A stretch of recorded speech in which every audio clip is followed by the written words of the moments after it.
Eh bien là, vous êtes dans le jardin, le petit jardin que nous avons. Et le citronnier, ben, c'est nous qui l'avons planté. Il était dans un petit pot et on a mis sous terre. Et puis depuis, bon, il a poussé. Il a fait comme nous. Et il a quel âge le citronnier? Et il a 56 ans depuis que nous sommes là. 56 ans. Voilà. Il y a quelques mois, ce couple de retraités a reçu une nouvelle qui a bouleversé son quotidien. Une lettre d'expropriation leur annonçant que leur maison allait être rachetée par la ville pour ensuite être détruite dans le cadre du projet de rénovation. Ce courrier, il nous dit que qu'on doit partir, disons, dans l'année 2017, pour des raisons qu'ils appellent ça, pour le bien public. Bien, je me suis dit qu'ils n'étaient pas bien, quoi. Que la personne qui fait ces machins-là, eh ben, elle ne sait pas ce qu'elle fait. Ils décident allez, il faut partir parce qu'ils vont me faire un passage. Ils te font tomber 3 maisons comme ça. Allez, j'ai 83 ans, mais j'ai 83 ans dans le quartier. Je ne suis jamais partie. Moi, je ne me sens pas de partir, tout ce qu'on a ici. Je ne me sens pas. Hein. Quand j'y pense, eh ben, je ne sais pas, je sais pas. Depuis ce courrier, Françoise et Jean-Louis ont appris que leur maison allait être rasée pour les besoins d'une entrée vers ce bâtiment, un parking public. Ils veulent faire le passage, ils veulent faire tomber la maison pour faire un passage. Marseille, on ne la reconnaît plus. Hein. Si vraiment ils la font tomber la maison, je vais rester dedans et elle me tombera dessus. Au moins, je partirai avec ma maison. Voilà.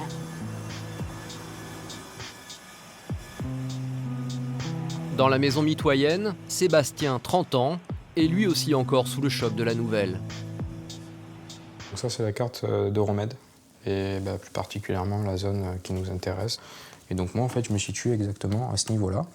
Et j'ai le malheur de tomber sur une rue qui va donner donc, de part et d'autre du métro. On va détruire 3 appartements pour faire une rue, pour pouvoir avoir un accès sur le parking. Il y a 5 ans, Sébastien décide de réaliser son rêve, devenir propriétaire. Avec l'aide de sa mère, il investit dans ce petit appartement et réalise lui-même des travaux faramineux. On a fait 1 an de travaux, tous les week-ends, tous les soirs. Mais bon, on s'est dit c'est à nous, on se fait plaisir. Et je ne pensais pas partir du coup au bout de 5 ans, quoi. Sinon, on n'aurait jamais fait ça, on n'aurait jamais acheté si on nous avait dit. Vous avez fait combien de travaux? Minimum 40 000 € de travaux. Pour indemniser Sébastien, Euromède lui propose 119 000 €. Le problème, c'est qu'avec ces travaux, le jeune propriétaire aurait dépensé beaucoup plus. On va se battre, hein, ça c'est sûr. Hein, moi, je vais avoir un minimum d'argent pour refaire mon chez moi. Mais j'ai compris qu'en tout cas, ici, je ne pourrais pas le garder. Aujourd'hui, Sébastien, accompagné de sa mère, va justement recevoir la visite d'un représentant d'Euromède. Il est venu convaincre le jeune propriétaire de ne pas s'opposer à la procédure d'expropriation. Nous assistons à ce rendez-vous en caméra cachée. J'ai vu dans le dossier que ce qui était particulier, c'est que vous aviez acheté il y a récemment et que vous n'aviez pas l'information de cette opération qui est... Non, pas du tout. J'ai peur que la situation va être compliquée au niveau de l'opération en elle-même. Après, de faire valoir vos droits par rapport à ce que vous avez réalisé et tout, il n'y a pas de souci. Hein, ça. Au premier abord, le représentant se montre compréhensif. Même s'il ne donne aucune chance à Sébastien et à sa mère de rester dans cet appartement, il laisse la porte ouverte à la négociation qui s'annonce rude. Parce qu'à l'heure actuelle, par rapport à ce qu'ils nous proposent, ils perdent de l'argent. Non seulement je suis plus propriétaire, j'ai plus d'argent, j'ai plus rien. Moi, Le prix ne m'intéresse, du moins, me convient pas du tout. Moi, j'ai acheté ce bien avec les frais notaires à 80 000 € et j'ai mis minimum 50 000 € de travaux. Donc ça fait 130 000 €. Donc à 130 000 €, je repars à zéro. Vous imaginez bien que les 118 000, moi ça me convient pas du tout. Mais pour Sébastien, pas question de repartir à zéro. Bien au contraire, il a demandé 150 000 € à Euromède.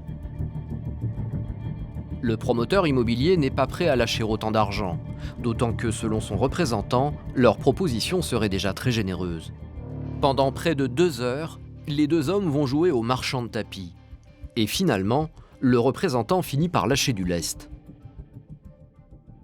L'un dans l'autre, j'étais plutôt sur 132 000, parce que j'avais noté que, sinon dans le dossier, vous avez évoqué, vous, un montant de 150 000 euros. Mais on n'arrivera jamais, de 120, on ne passera pas à 150, ça me paraît pas possible. Parce que pour l'instant, 118 000, je suis en plus bas, hein, je veux dire. Je peux rien faire et j'ai tout perdu dans l'histoire. Pas quoi vous dire, moi, J'espère que vous pourrez... je vais voir ce qu'on peut faire et puis je vous recontacte. De toute façon, avant de vous faire une offre officielle et rentrer dans une procédure, je vous rappellerai. On fait comme ça? Oui. Ok, bon courage pour la suite. Au revoir. Au revoir. Allez, merci beaucoup, je vais voir. C'est moi qui vous remercie. Bien décidés à se battre face aux géants Euromed, Jean-Louis, Françoise et Sébastien se rendent à une réunion de crise organisée par les habitants du quartier. Ce soir, ils sont une trentaine à avoir répondu présent à l'appel. Claude est l'instigateur de cette réunion. Ancien Parisien fraîchement installé dans le quartier, il a décidé de défendre bénévolement les habitants du coin.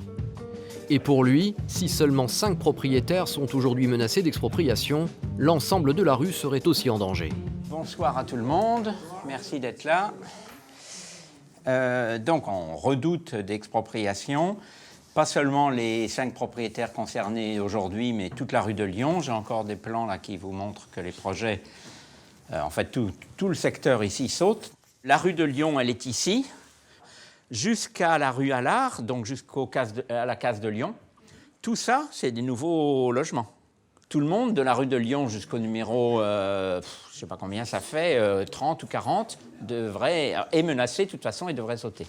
Donc il y a intérêt aussi, je crois, à se défendre, pas que les 5 propriétaires qui sont directement menacés, mais bien au-delà.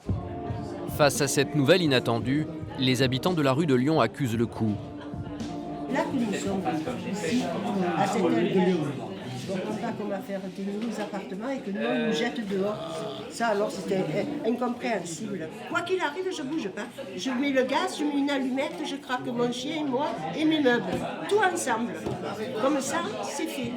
On n'aura pas à me reloger, on n'aura pas à me donner d'argent. Levez les bras, tous ceux qui seraient d'accord. Donc, effectivement, on arrive à beaucoup plus. Après, il ne faut pas dire que je ne l'ai pas dit parce que c'est filmé. Hein. Au total, une vingtaine d'habitants coucheront leur nom sur cette feuille, avec pour espoir de pouvoir continuer à vivre dans leurs appartements. Il leur en coûtera 200 € chacun de frais d'avocat. Mais pour Claude, le projet de rénovation d'Euromed ne laisserait aucune chance à ces couches populaires. C'est des intérêts économiques et politiques très importants qui nous dépassent, qui sont en jeu, mais voilà, nous on oppose les gens du quartier, et y compris les usagers, pour qu'ils défendent voilà, par rapport à ce qui est en fait un projet de gentrification, de remplacer une population par une autre. La plupart de ces expropriés ont des revenus modestes. Une fois leur bien vendu, beaucoup n'auront pas la possibilité de s'en racheter un ici. Alors Euromed leur tendra peut-être la main et leur louera un de ces nombreux logements, comme par exemple dans cet immeuble à l'abandon et aux parties communes complètement délabrées. C'est ici qu'a été relogé un exproprié avec son fils, sa femme et leurs 3 enfants. Ils n'ont pas souhaité être filmés, mais ils nous ont laissé tourner dans leur appartement. Dans chaque pièce, une vitre cassée, rafistolée avec les moyens du bord. Dans la salle de bain et dans la chambre, l'humidité s'est infiltrée un peu partout. Cette famille paie 450 € par mois de loyer à Euromed pour cet appartement voué à la destruction. Alors, Euromed marchand de sommeil, nous leur avons posé la question. Bonjour.